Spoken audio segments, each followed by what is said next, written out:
Diddy Docket for Tuesday, June 10th. Jane, victim number 2, is on the stand and being cross-examined by Diddy's attorneys.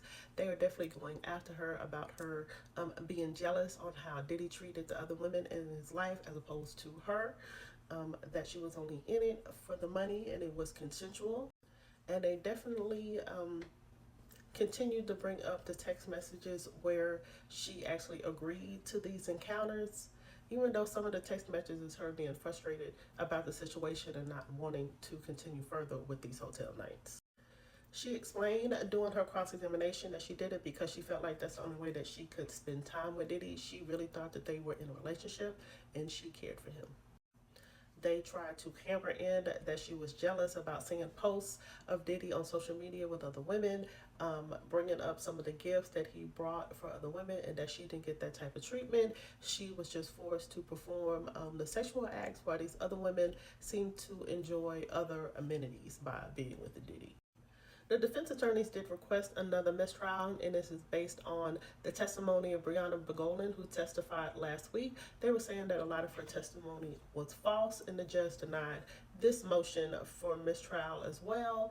The judge also denies the prosecutor's request to recall one of the expert witnesses, the clinical and forensic psychiatrist who had just testified on general terms about the behavior of victims of domestic violence, sexual assault, and the effects of traumatic stress.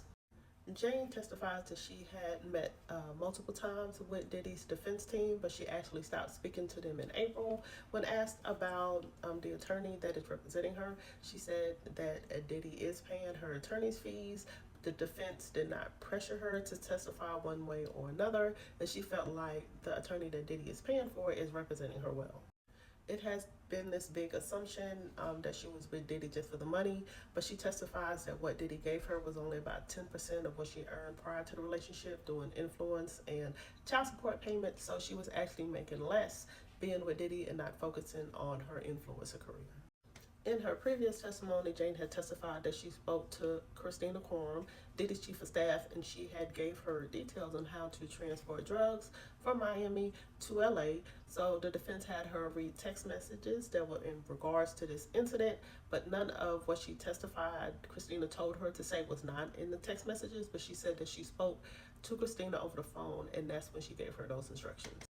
Her testimony also included that Diddy had invested $20,000 in her business. I didn't get any details of what that business actually was, but she said that she really didn't profit off that business, and Diddy did not ask for any of the proceeds from that business.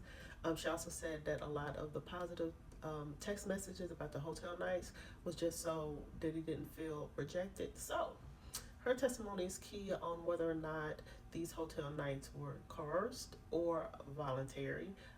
The cash that his assistants brought to the hotel to pay for the drugs that the assistants brought to the hotel, the cash that was spent on the escorts and her transporting the drugs from Miami to LA. So I do believe that wraps up her testimony in total. So we'll see who will be on the stand tomorrow. Until next time.